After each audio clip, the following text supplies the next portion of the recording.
Welcome to our channel, where stories both captivating and tragic unfold before your eyes. Today, we delve into the poignant tale of Carol, a young mother and actress in the adult film industry. Carol's journey echoes the pursuit of fame and financial stability amidst the tumultuous world. Her aspirations were rooted not in immorality, but in achieving independence to secure a future for herself and her son. Yet fate dealt a cruel hand. Despite once being idolized by countless admirers, her life took a harrowing turn, culminating in a chilling discovery on a windswept cliffside road. Carol's story is a haunting reminder of the complexities beneath the surface of every life lived. Carol grew up to be a beautiful, kind, and sociable girl with many friends and an easy rapport with others. As a schoolgirl, she actively participated in sports, particularly horseback riding, and regularly attended a dance studio. Carol was fluent in 3 languages, loved traveling across Europe, read extensively, and could engage in conversation on almost any subject. As a teenager, she blossomed into a true beauty, with a slim, feminine figure that attracted many admirers and suitors. She reveled in being the center of attention. After finishing school, she enrolled in a technical university to study industrial design, arts, and fashion, where she soon became one of the top students in her class. An unexpected pregnancy during her freshman year led Carol to develop a romantic relationship with a young man a year her senior, who was studying at the Faculty of Architecture and Design. In the fall of 2020, when Carol was 20 years old, she discovered she was pregnant. This news came as a complete surprise to both her and the child's father, as they were both students and utterly unprepared for such a development. Nevertheless, Carol firmly decided to keep the baby. In 2016, the young couple had a son together, and their lives changed drastically. Both had to leave school because they lacked the funds to support themselves and their newborn. The new parents decided to move to Verona, where there were more opportunities to earn a living and provide for their family. Carol got a job as a sales consultant in a large cosmetics and perfume retail chain shortly after her son turned 1, while her boyfriend worked on various projects from home, also taking care of their son. In the middle of 2019, Carol unexpectedly fell for another man named Angelo, with whom she began a passionate affair. The couple secretly met for about 6 months, renting hotel rooms, messaging each other at night, and striving to spend every free moment together. However, just before the new year, the father of Carol's child found out about her relationship and decided to part ways with his unfaithful partner. Carol felt this was for the best since she was planning to leave for her new boyfriend anyway. But then a problem arose. Angelo lived in his parents' house, and Carol couldn't move there with her child from a previous relationship. Therefore, they decided to rent a place together. But at that time, the coronavirus pandemic swept the world, leaving the young couple jobless and unable to afford their own apartment. Carol eventually moved into the home of her new boyfriend's parents and decided to temporarily leave her 4-year-old son with his biological father until the situation stabilized and she could bring him to live with her. Meanwhile, the situation worsened. A widespread self-isolation regime was declared, and everyone was confined to their homes. Carol faced significant financial difficulties during this challenging period. Angelo and his parents supported Carol as best they could. She effectively lived at their expense in their home, unable to contribute financially to her young son. Moreover, Carol's mother was diagnosed with Parkinson's disease, which was progressing, and the woman needed costly therapy. Unexpectedly, during the lockdown, Carol frantically considered ways to earn money from home to support her son and ill mother. She decided to try earning through social networks and her own YouTube channel, sharing about life in isolation and the challenges she faced. However, this content did not attract much interest, but her attractive appearance as a novice blogger drew attention, earning her compliments and even some inappropriate proposals in the comments. A subscriber suggested she create an account on the platform OnlyFans, noting that her attractive looks would be highly appreciated there, and she could become a star and earn quickly. Carol took this advice and registered on the service under the pseudonym Charlotte Angel. She began creating revealing content, posting her intimate photos and short videos. Quickly, she amassed a significant following willing to pay for such content, Carol soon began earning well. Over time, her content became more explicit and sophisticated as she strove to please her fans, and she herself enjoyed this line of work. Carol hid the details of her job as long as she could, but about 6 months later, someone she knew stumbled upon her account. Rumors spread, and soon everyone knew how she was making a living. She wasn't too upset and even tried to justify it by claiming that her work was also a form of art that brought in a decent income and fully satisfied her. However, conservative Italians were not ready to accept this. Friends and close ones gradually turned away from Carol, believing she was engaged in something immoral and associating with her might tarnish their reputations. Carol herself regarded this attitude towards her work as prejudice and was confident that she would achieve success, becoming a wealthy and famous adult film star. Soon, the beauty became so popular that adult film studios took serious interest. Several directors approached the sultry Italian with offers to star in their films, and she readily agreed. She participated in group shoots and public performances. Word of her activities quickly reached Angelo, who naively thought his girlfriend was working remotely as a designer, but sometimes went to the office. He was shocked and at a loss for what to do next when he learned the truth. However, when Angelo's parents learned about the situation, they insisted he break up with this fallen woman immediately, lest she disgrace their entire family. By then, Carol had enough money to rent her own place. Her OnlyFans account was extremely popular. She regularly received offers. She began making custom videos, which proved to be a lucrative business. Fans sent her their own scripts of what they wanted to see, and she brought their fantasies to life for a handsome fee. Fontana continued to help her with filming and editing. They still lived together and shared the profits.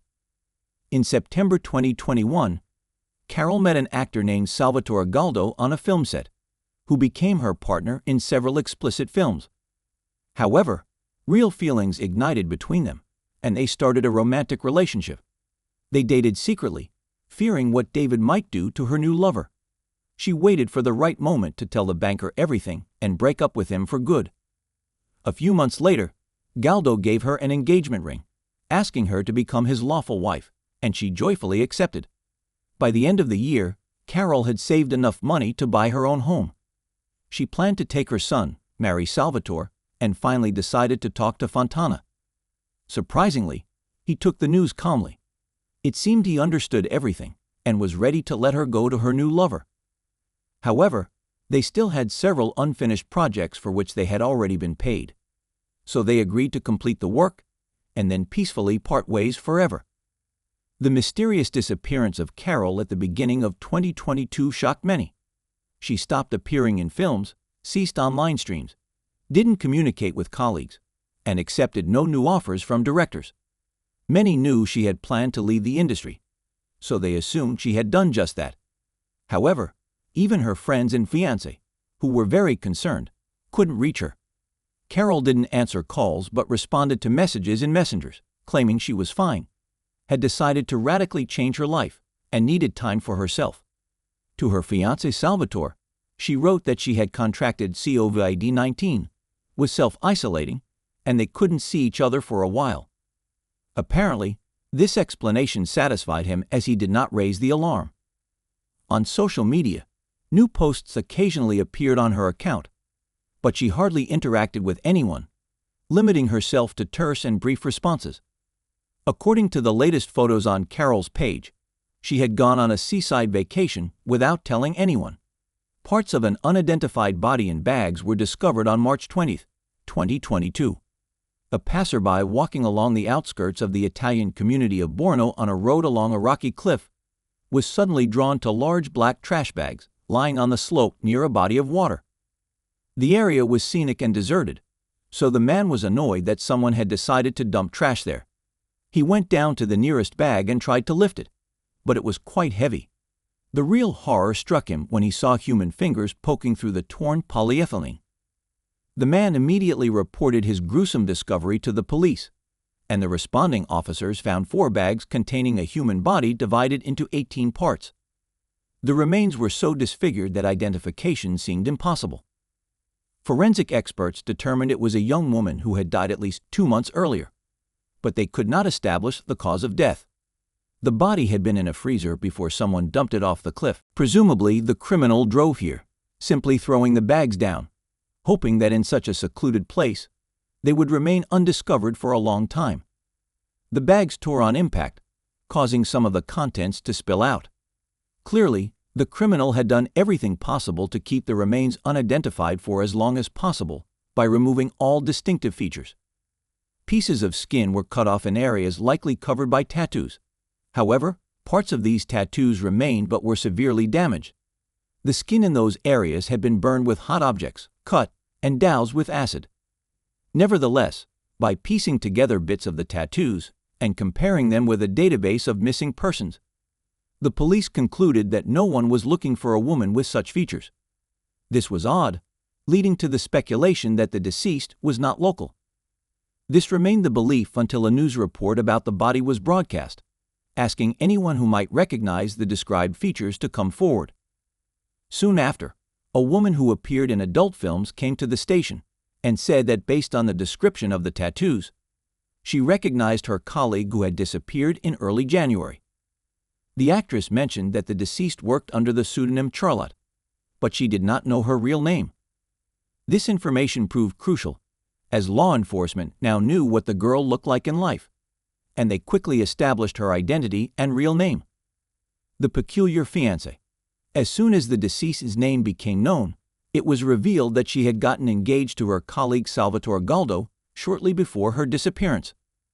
Curiously, he had not reported his fiancée missing, leading to the first suspect being found and detained.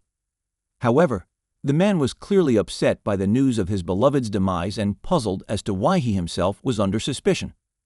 According to Salvatore, he had kept in touch with the woman through messengers and social media, providing their correspondence as proof.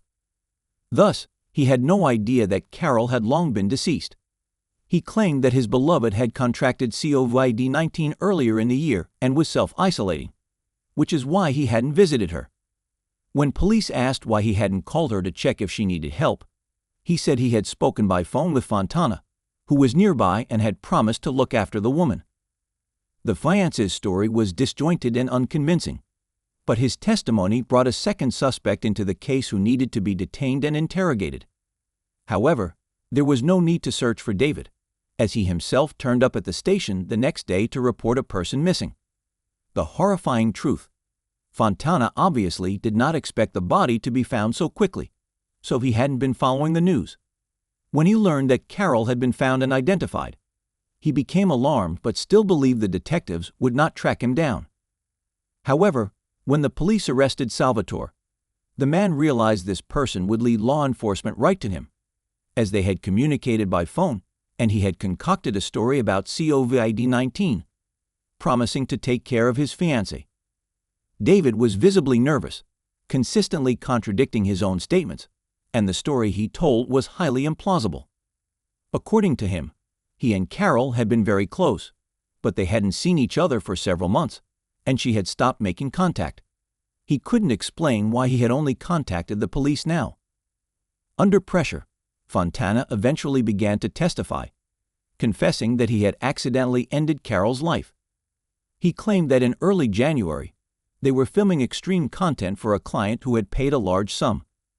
The script required David to bind the woman, tape her mouth shut, put a bag over her head, and then brutally beat, torture, and torment her using various tools, including a hammer. They had agreed that he would not hit her with full force, but she would act as if she were in severe pain. However, during the process, he supposedly went too far, misjudged a hammer blow, and fractured her skull.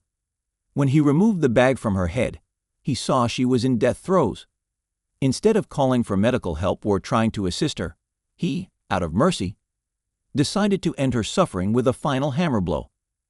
Then the criminal allegedly, in a panic, dismembered the body but, unsure what to do next, simply stored the remains in his freezer for over 2 months before deciding to dispose of them. Reconstructing the actual events, the investigation revealed that the mysterious perverse client was David himself, who had contacted the woman using a fake account. Evidently, he didn't want to let her go and devised a sophisticated plan of revenge because she had decided to leave him. Additionally, during the torture session, the man extracted the password to her phone, which supposedly was also part of the script and a client's whim. On January 11th, around 9 in the evening, Fontana ended the woman's life by fatally striking her with a hammer. The next day, he purchased a large freezer using the deceased's credit card, as well as a saw and an axe from a hardware store, which he used to dismember the body. He made every effort to disfigure the body to prevent identification. He removed the tattoos along with the skin, and what remained of them, he tried to burn, shred, and literally erase. After that, David placed the body parts in bags and stored them in the freezer, where they remained for over 2 months. During this time, the criminal communicated with the victim's relatives and friends on her behalf and also managed her social media, creating the illusion that Carol was alive. By the end of March, the criminal apparently thought the danger had passed and decided to dispose of the body by dumping it off a cliff in a deserted area. He hoped that the remains would either never be found or, by the time they would have decomposed to the point of being unidentifiable. However, David was mistaken, and the body was discovered just 2 days later, with authorities tracking him down within a week. The most bewildering and incomprehensible aspect of this case was that nearly 3 months after the girl's disappearance, none of her relatives or friends had reported her missing. They were all satisfied with the responses and messengers and posts on social media. Even the fiancé, who thought Carol was ill, was not alarmed by the fact that she didn't answer calls and never tried to visit her. If someone had raised the alarm, the murderer would have been tracked immediately via the signal from the victim's phone, which had been on and in David's possession all this time. At the trial, Fontana expressed remorse and swore that he loved Molly and had taken her life unintentionally. He also claimed that he had planned to end his own life after her death, unable to cope with the grief.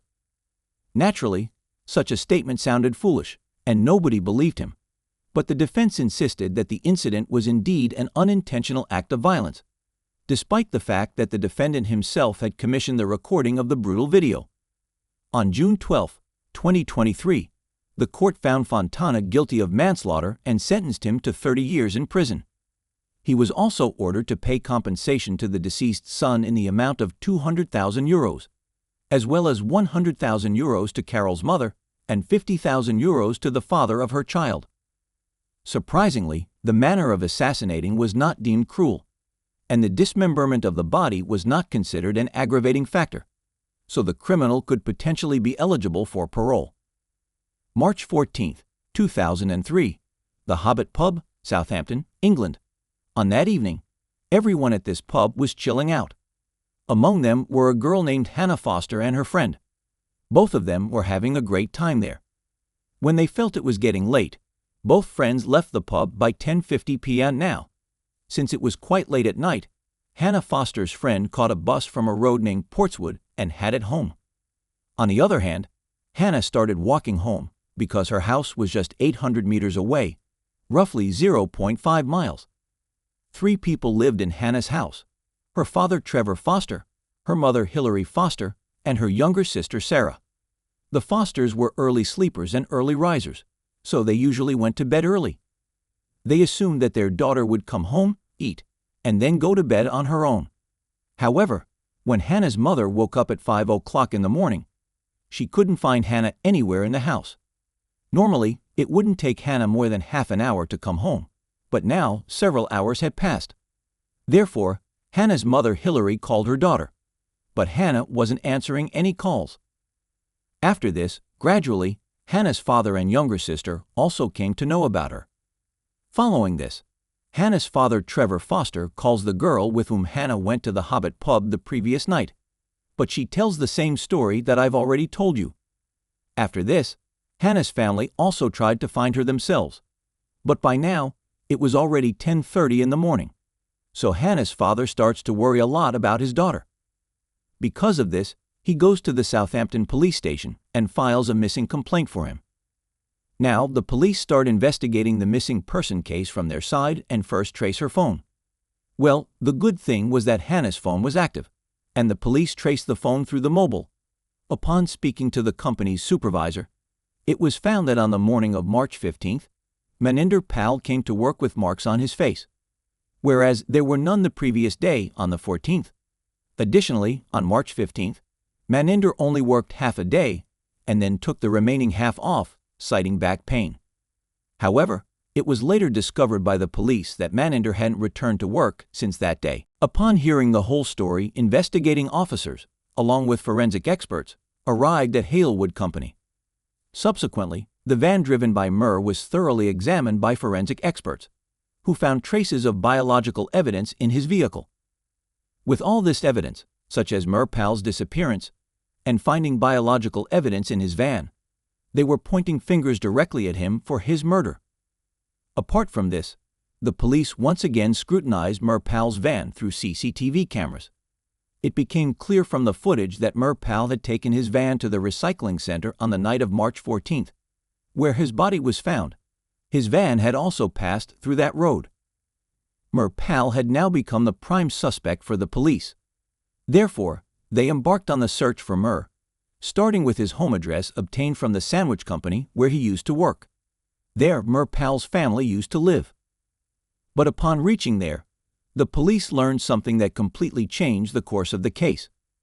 In fact, Murr's family revealed that he had actually left for India on March 18th because Murr's mother was very ill. After learning this, it was imperative for the Southampton police to apprehend Murr Pal in the Foster murder case. But it was equally challenging. Amidst all this, when a biological sample was taken from one of Murr Pal's sons, and DNA was extracted from it, it matched the DNA found on his clothes and inside Murr Pal's van. Now, because a son inherits about half of his father's genes, therefore, the DNA of both the father and son is approximately 99.99% identical. It had already been confirmed that Murr Pal was indeed the real culprit. After that, the police from England contacted India through the government.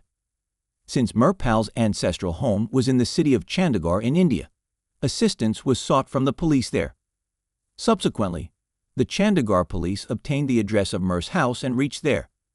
Here, the police found out that Murr Pal had come to meet his mother a few days ago. But after staying there for 3 to 4 days, he left, and since then, he has not contacted his home. The police also learned another piece of information from Murr Pal's family at home. When he was in England, he used to have a distinctive appearance, but when he came to India, he changed his appearance significantly.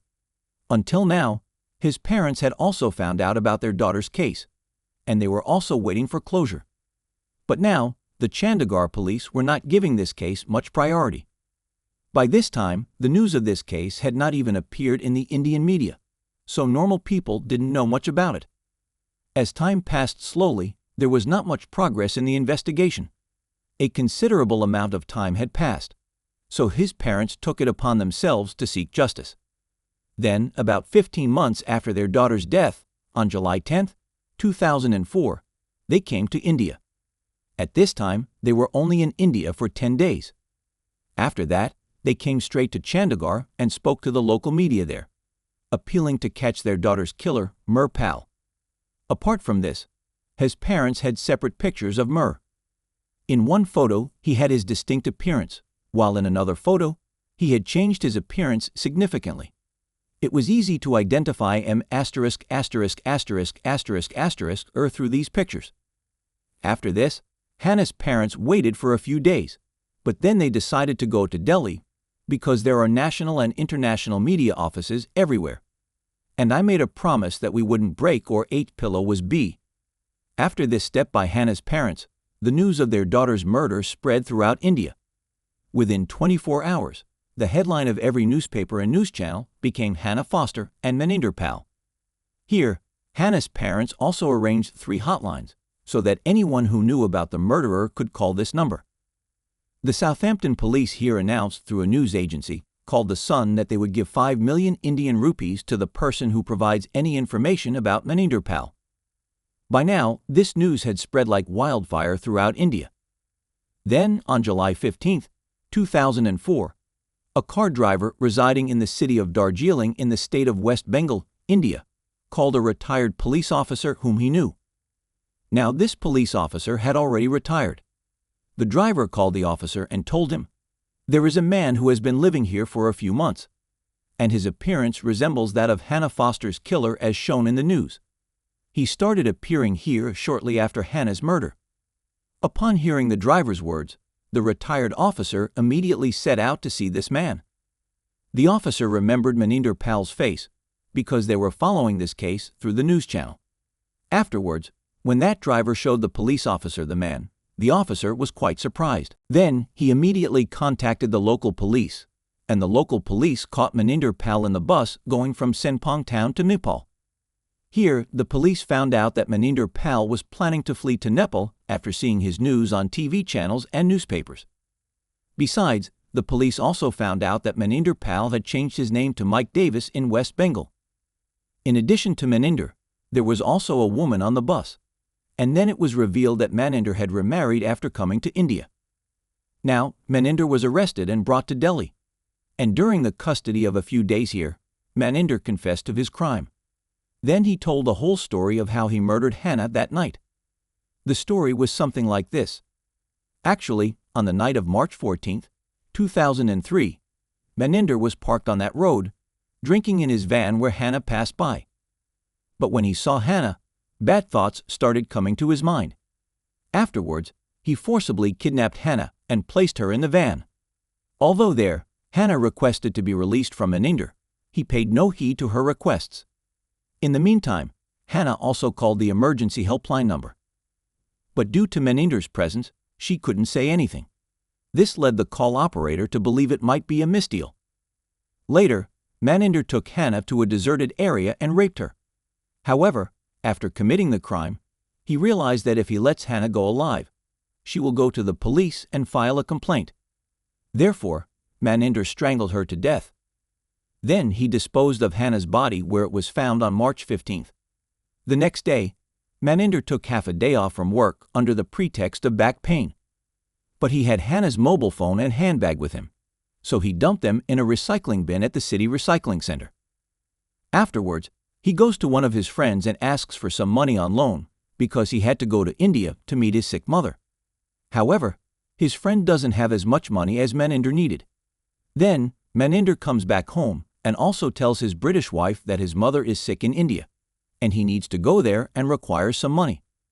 Understanding Maninder's need, his wife talks to her father, and on March 17th, Maninder's father-in-law lends him some money. The very next day, Maninder catches a flight to India. However, the excuse of his mother being sick was just a pretext. In reality, Maninder had come to India to escape from the England police.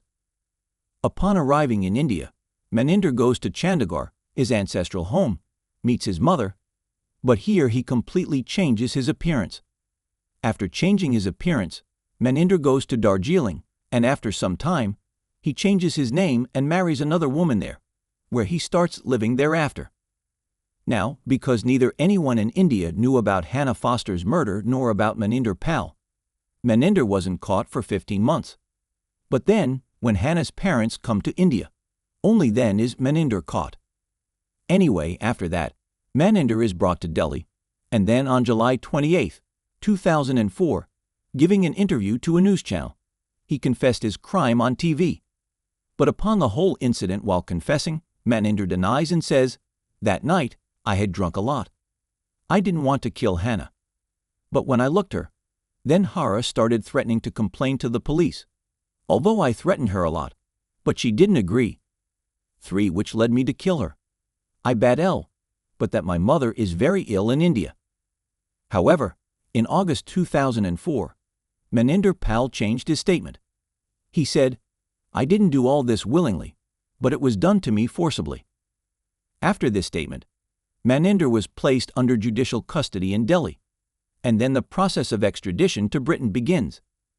This process takes about 3 years, but finally, on June 8, 2007, the court granted permission for Maninder. Afterward, they walked home. Sarah sorted out the groceries she had bought and sat down on the couch. Ryan brought her a glass of water and a pill, for his wife had complained of a headache at dinner. He ran her a bath. Together, they finished watching their favorite TV show and exchanging air kisses. Sarah went upstairs to the bedroom. She undressed, folded her clothes neatly, prepared a towel, lit the scented candles, and turned on her favorite music. Ryan pushed buttons on the TV remote, stopped a couple of times at the soccer game, lied on the couch for no more than 10 minutes, and called out to his wife over the quiet tune. Sarah didn't hear him, slowly making his way up to the second floor. In the bedroom, Ryan turned on the TV and called out to Sarah again. Silence. In a slight panic, the man made his way to the bathroom. Sarah was lying face down in the tub. Ryan pulled the plug of the tub and rushed to the phone. At 10:49 p.m., emergency services recorded the call. A man yelled into the phone that his wife had drowned in the bathtub. She had probably fallen asleep. In his panic, he didn't listen to the dispatcher's commands and wasted precious time to rescue Sarah. Throughout the call, Ryan, under the careful guidance of the dispatcher, did get Sarah out of the tub and repeatedly performed CPR on her. An ambulance, along with police officers, showed up at the Whitmer home 6 minutes after the call. An initial inspection of the scene of the tragedy attracted police officers. The bathroom was dry and clean. There were no signs of water or scattered supplies that would suggest an emergency removal of a body from the water. The bathroom was neatly cleaned. Sarah was lying on the bedroom floor with no clothes on, her skin dry. Only the young woman's wet hair communicated drowning. The bedroom was tiddy as well, leaving law enforcement to think of a murder. Ryan was thrashing around the bedroom. He was wearing only his underwear. Cardiopulmonary resuscitation was initiated by a medical professional when he found no pulse. A pinkish-white discharge was coming out of Sarah's nose and mouth, indicating drowning. 2 attempts were made to intubate Sarah as she lay on the bedroom floor, but both attempts were unsuccessful. Afterward, Sarah was rushed to an ambulance, and 2 more attempts were made to get her heart back into rhythm with a defibrillator, but again without success. All the while, Ryan remained by his wife's side. Subsequently, medical staff described his condition as extremely upset and anxious. Within 20 minutes of arriving at the hospital, Sarah was attempted to be brought back to life, but at 11:41 p.m., an emergency physician pronounced her dead. Ryan fell to his knees in the hospital hallway and cried. Relatives and friends of the couple could not have imagined that only 4 months after the wedding, a tragedy would occur that would shock the whole city, and Ryan would become the only suspect in the murder of his young and beloved wife. Ryan's first statement, which he gave in the hospital, made the investigation doubt their veracity. He claimed it was just the 2 of them at home with his wife. Nothing out of the ordinary. They had dinner at a cafe. They came home. They watched a TV program. Sarah had a headache, and he gave her some painkillers, took her to the bathroom. When he found her, Sarah was lying face up, however. The emergency call record reported that the victim was lying face down. The man was dumbfounded by what had happened. He kept repeating the same thing over and over, like he was mesmerized, calling out for Sarah. Under pressure from the investigator, Ryan was forced from victim to participant in the investigation to find out what happened to Sarah that night. He consented to a search of the house. Analysis of the medication Sarah took confirmed it was a common analgesic, but the headaches, the migraines, were a frequent occurrence, so often that she took a course of drugs that changed the hormonal background and plunged her into uncontrollable sleep. This became the first version of Sarah's death. After searches of the house, traces of blood were found on the carpet. It was also recorded during the investigation that at the time the police and emergency services arrived, the bathtub was dry, and there were no wet towels. The tile was also dry and clean, leading police to believe that Sarah had been murdered. No wet items, clothing, or other paraphernalia were found in the house with which to soak up the water. Ryan's statements during the 911 call and at the hospital became completely contradictory, which aggravated the case and turned Ryan from a victim into a suspect. The examination of Sarah's body showed that she had bruises on the right side of her forehead and a spot hemorrhage on the inner surface of her eyelid, a bruise on the left side of her neck, a contusion on the back of her neck, an abrasion on her left armpit, and bruises and lacerations on her upper lip. However, this theory did not become strong enough, for Sarah's fingernails were not broken or chipped. There were no marks on her hands, elbows, or knees to prove a struggle. No injuries or marks were found on Ryan's body either, An investigative experiment conducted by Sheriff Bishop did not clearly answer whether there was a struggle between the couple that evening. After all, the bathroom supplies were in place, and there were no other signs of resistance. It was left to speculation. Either Sarah did not take a bath at all, or she did not resist and allowed her husband to drown her. Sarah's autopsy, which was conducted by Dr. Russell Ap Grove, confirmed that death was caused by drowning.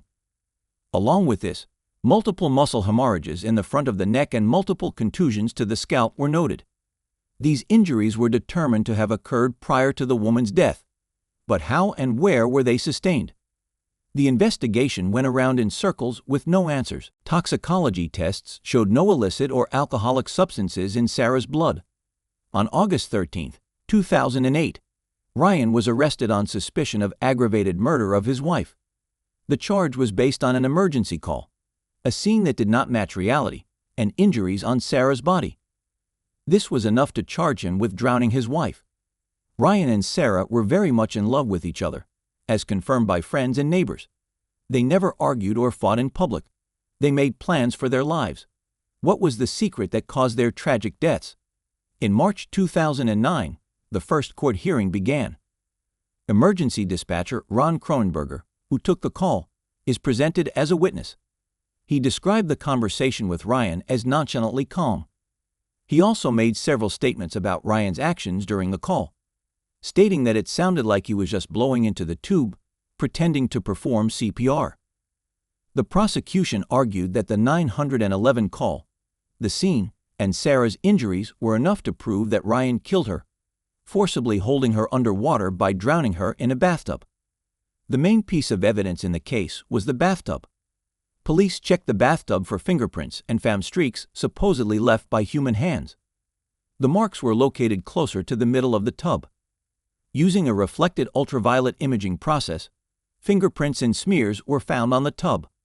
A forearm print was found on the tub, and a hair follicle test determined that the print was left by an adult male. But the age of the print could not be determined. The bathtub did not become a major piece of evidence in proving the struggle between Ryan and Sarah. The prosecution went further and told the jury that there was likely a violent altercation that night at the Whitmer home for unknown reasons that the suspect had willfully kept silent about.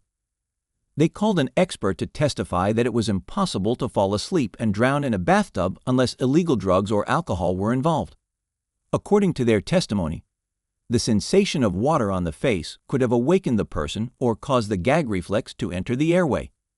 If not, the drop in oxygen levels would have caused the person to wake up. Also, the pathologist who performed the autopsy was called to testify. He testified that if Sarah had a dry body and wet hair, one likely explanation would be that her head was pushed off the edge of the bathtub, toilet, or sink. She could have been pushed either forward or backward, either in running water or in a full bathtub. According to the prosecution's case, Ryan held Sarah's head underwater until she drowned, and on that basis, he should be found guilty of the crime. The defense, on the other hand, has argued Ryan's innocence, primarily because of the lack of motive. The defense continued to fight. It argued that if there had been a violent altercation, as the prosecution argued, there would have been evidence of it. However, there were no injuries on Ryan, and Sarah's fingernails were not broken or chipped. They argued that the injuries found on Sarah were the result of prolonged CPR, direct cardiac massage, and repeated attempts at intubation that night in the house and in the ambulance on the way to the hospital and at the hospital itself. At the insistence of the defense, a second autopsy was performed on Sarah. Dr. Werner Spitz performed a second autopsy and again confirmed that the cause of death was drowning. He observed injuries to her neck, arms, upper lip, skull, a lacerated liver, and bleeding on her neck, but could not determine if these injuries were sustained during cardiopulmonary resuscitation.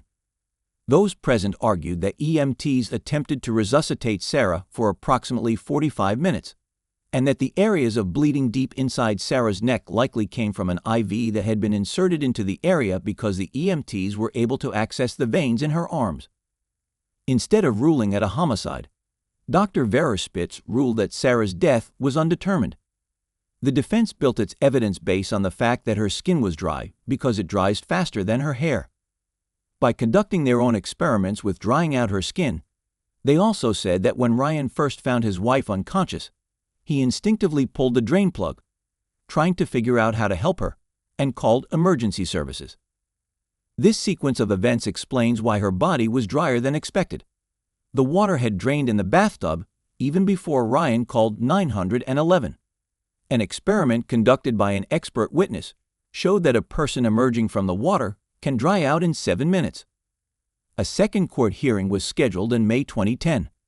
Ryan's father, Gary, said the prosecution have the victim's DNA results indicating the presence of the disease even before the second hearing.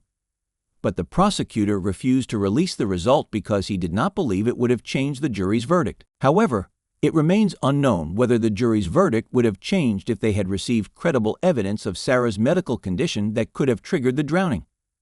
The official reason for denying a writ trial was the jury's error in their investigation. Ryan remained incarcerated. After another unsuccessful court hearing, the Whitmer family was in for an unpleasant surprise. One Jennifer Crew came to the prosecutor's office to testify about Ryan's guilt. She stated that she was a friend of Ryan's, and he was in regular contact with her by phone or email. From Jennifer Crew's testimony, he called on October 26, 2009. At 11:09 p.m., the voice was very upset. He told me that he had beaten Sarah in the living room the day she died. Sarah found out about his philandering life. She saw photos of an inappropriate nature. They yelled and argued for a long time, first downstairs, then in the bedroom. Ryan pushed her in the bathroom and left his wife there without checking what happened to her. He was angry. After calming down, he found Sarah breathlessly floating in the full bathtub. In an attempt to cover his tracks, he wiped up the water on the bathroom floor with towels and came up with a plan about the accident. Ryan's defense fought hard for his acquittal. The lawyers managed to discredit Jennifer's testimony as implausible. After all, there were no wet towels found anywhere in the house, including the dryer. There was no evidence of infidelity in their marriage. The family had no financial problems and never quarreled. Ryan was characterized by friends as a good-natured and helpful person who was never seen even remotely angry.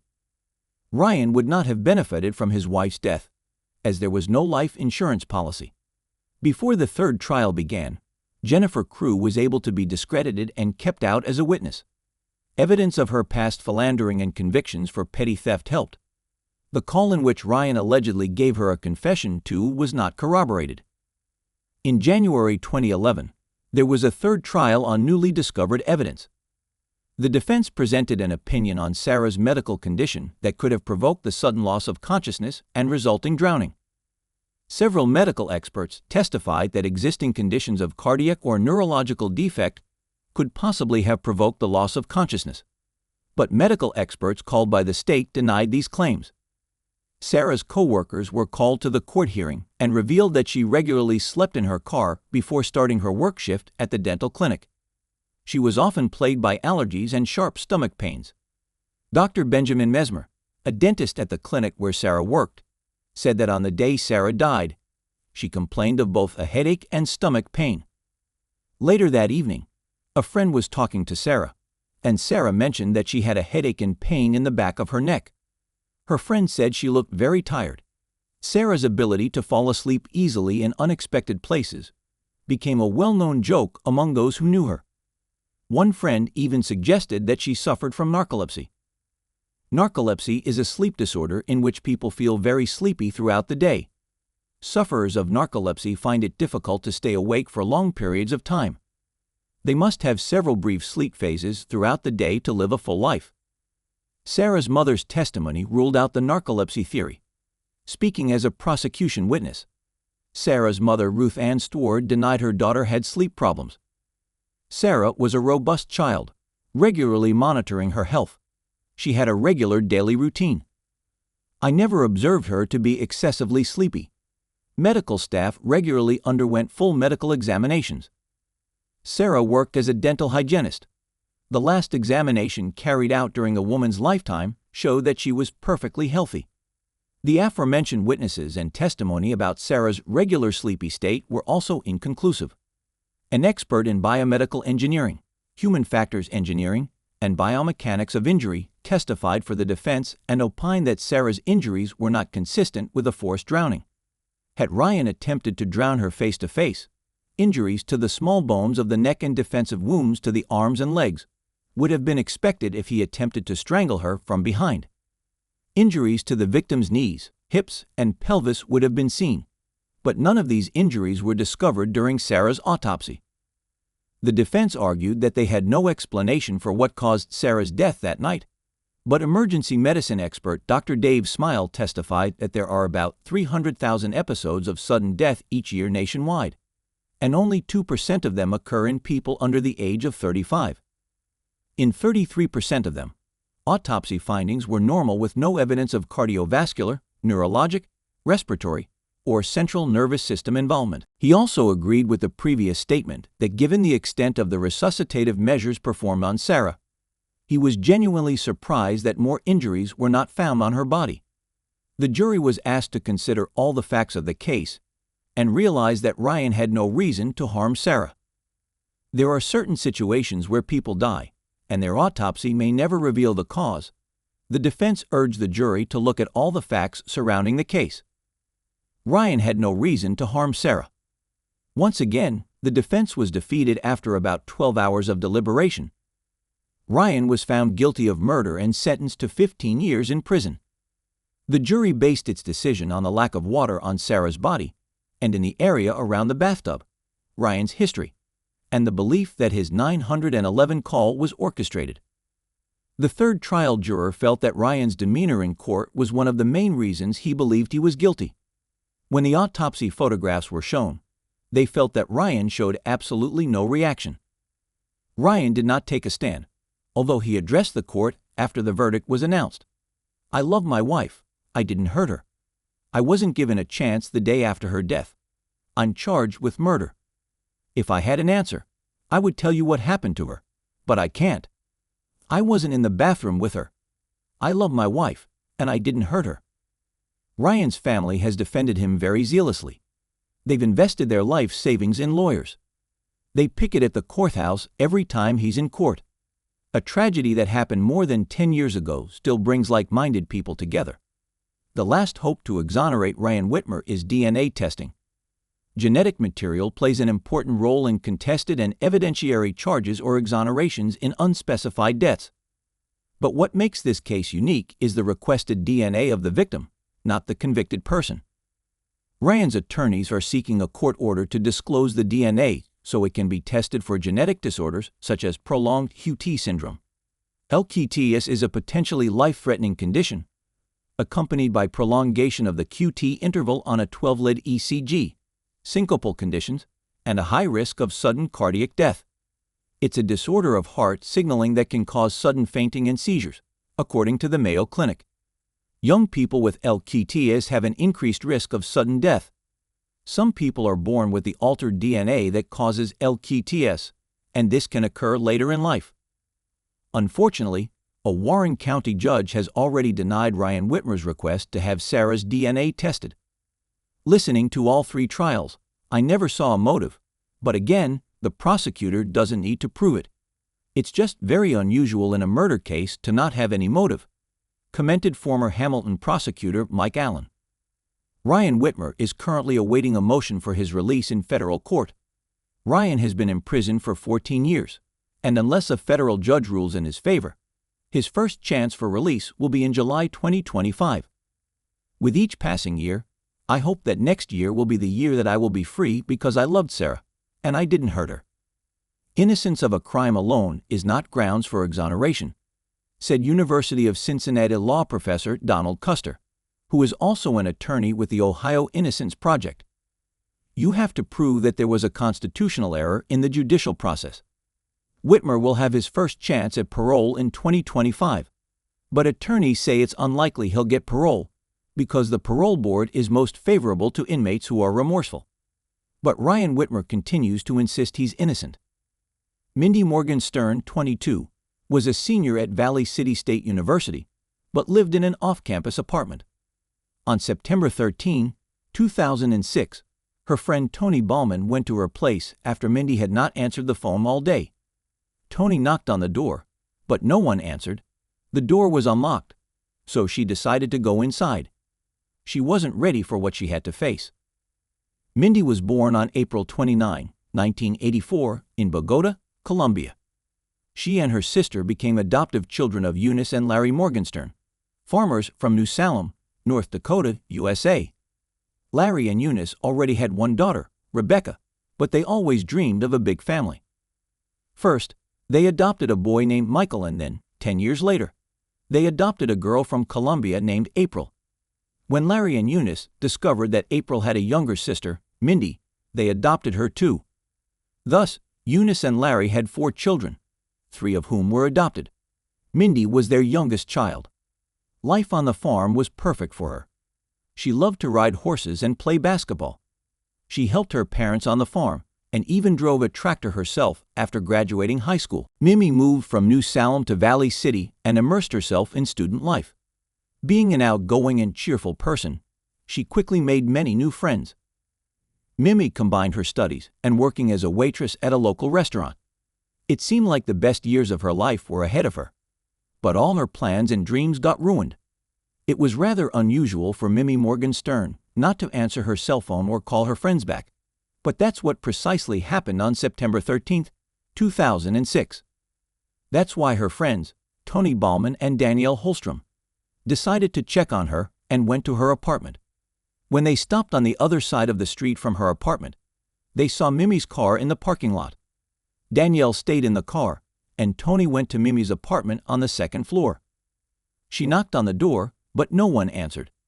The door was unlocked, so Tony decided to go inside and look around. It was dark. After taking a few steps, Tony saw something lying on the floor. When she turned on the light, she realized it was the dead body of Mimi. She had noticeable injuries on her neck. Tony was shocked. She ran outside and called Danielle, who was sitting in the car. The 2 of them entered the apartment. They were confused. There were knife wounds on Mimi's neck and an empty bottle of cleaning agent next to her. Its smell was all over Mimi's apartment. Danielle called 911 and reported the discovery of her friend's body. Hearing the noise, a man who lived on the same floor decided to check what was happening. He walked up to Mimi, put his hand on her wrist, and after a few seconds said, "I'm sorry, but your friend is dead." Soon after, the police arrived at the scene. Upon entering Mimi's apartment, the detectives immediately noticed the pungent smell of the cleaning agent. Mimi's body was lying across the living room.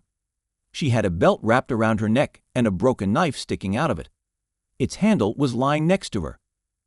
Detectives concluded that the person who did this used a cleaning agent to try to destroy evidence, but fortunately, some evidence remained. Forensic experts found skin particles under the nails of Mimi's left hand. Mimi resisted and scratched the person who attacked her. Trying to determine what was the motive for the attack on Mimi, investigators immediately ruled out the version of a robbery that had gone bad. She had her purse in her right hand. Next to it was her phone and wallet with some cash, but whoever did it didn't take the money. Mimi's jewelry and other items that could be of interest to a robber remained untouched too. There was also a basket of clean laundry next to the body, and it looked as if someone had attacked Mimi the moment she entered the apartment with the laundry. There were no signs of forced entry on the front door. It could mean that the person who attacked Mimi either knew her or entered the apartment right after her. The next day, the detectives had to do the most complicated part of their job: inform the Morgenstern family that Mimi was dead. The news was heartbreaking for her parents, brother, and sisters. The family members didn't know anyone who might want to harm Mimi. She was friendly with everyone. Moreover, no one among her friends had problems with the law. Mimi's friends, Tony Ballman and Danielle Holmstrom, told investigators they were not the only ones in the apartment. A man who lived on the same floor came to Mimi's apartment to the sound of their screams. He checked Mimi's pulse and said she was dead.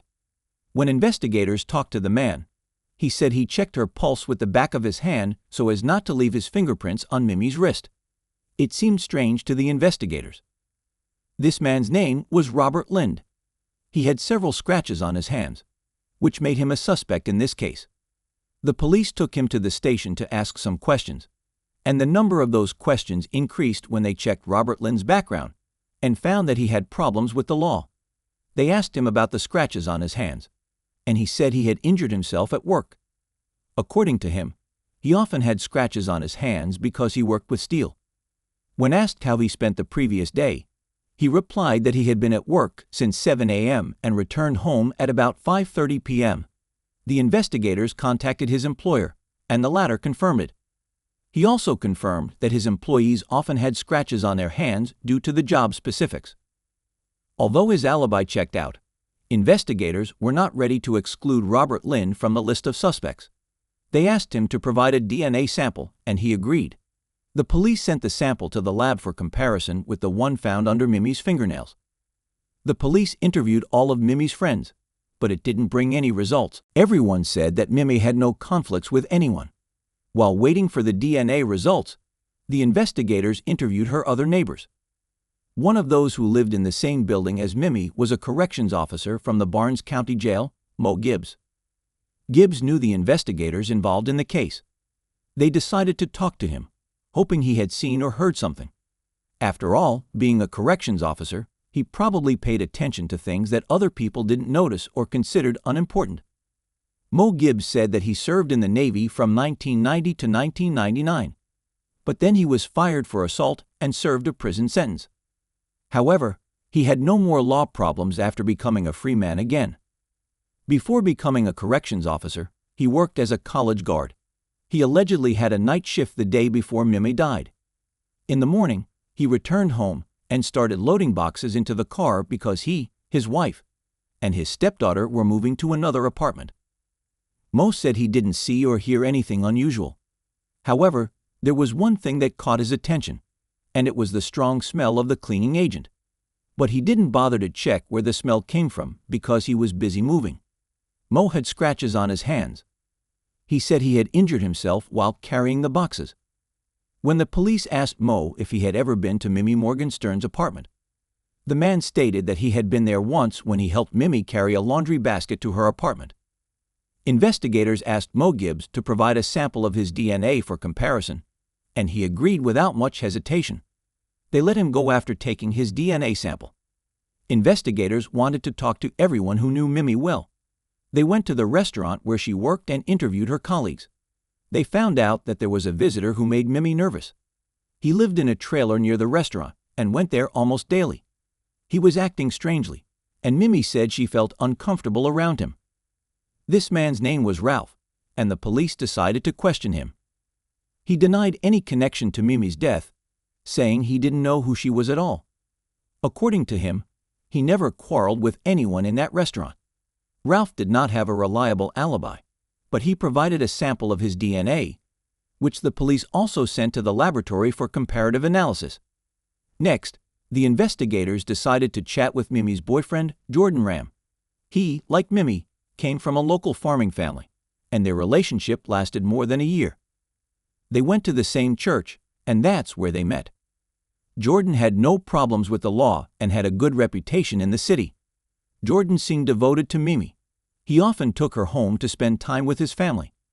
However, Mimi's parents told investigators that sometimes Jordan came to their farm unannounced and asked Mimi to come with him. It seemed like he was jealous, yet Eunice and Larry did not believe that he could harm their daughter. The police asked Jordan to come to the station. He showed up there without delay. He was trying to help the investigators and answered the questions frankly. He said he saw Mimi the day before her death. They went shopping and were at a video rental shop. The next day, Mimi called him at 10:45 a.m. That was the day she died. They only talked once that day, and that was unusual for Mimi. She usually called Jordan 10 times a day. But this time, she neither called nor answered. He thought she was busy and would call him back later, but she didn't. Jordan also told the police about his whereabouts at the time of Mimi's death. He allegedly worked on the family farm at that time. Investigators asked Jordan to provide a DNA sample and take a polygraph test. He agreed. During the polygraph test, Jordan was worried, and his results were inconclusive. The police let Jordan go, sent his DNA sample to the lab, and started checking his alibi. But Jordan wasn't the only significant person in Mimi's life. Another potential suspect was Kyle Kia, Mimi's ex-boyfriend. They broke up more than a year before Mimi's death. However, there was something strange that happened after their breakup. Kyle Kia was the love of her life. They connected right away. Kyle met Mimi when she was a freshman. They had been dating for 2.5 years, and Kyle often visited the farm of Mimi's parents. Her family loved him and treated him like their son. Mimi loved him very much. She thought she would marry him one day. But unfortunately for Mimi, there was no wedding. Kyle told investigators the story of his life with Mimi. He told how he had a fight with her and hit her in the back of the head. That's when their relationship ended. It happened a year before her death. Kyle went to the right house, but he didn't knock on the door. Kyle said he had been driving home when the police stopped him. They let him go after questioning. Kyle said he had nothing to do with her death, and he was questioned and released.